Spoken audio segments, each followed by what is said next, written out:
afternoon is what we're hoping for, hopefully before 5 p.m. But again, it could change. It's still in the works, but we are getting closer.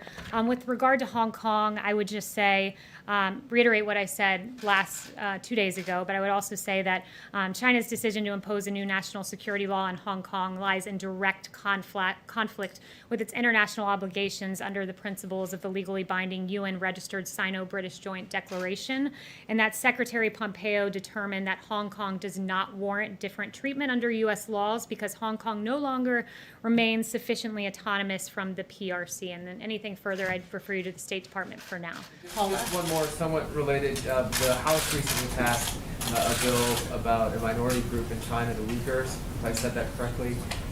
Does the president plan to sign that? And is the White House going to treat bills, or does the White House see any concerns about bills that have been passed by proxy as not being constitutional? So we would first, let me say, we would encourage Nancy Pelosi and the Democrats and others to come back to the Hill. It's more productive to have those members here.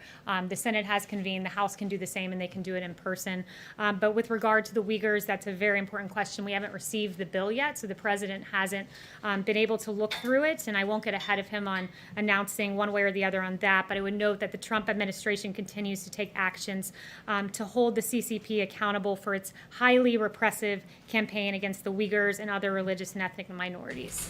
Paula. Hey, Kayleigh, thank you. On vaccines, in order to achieve herd immunity, you need about 80% of people to get this vaccine. Currently, only about 50% of Americans say they'll receive it. So will the administration make the vaccine mandatory?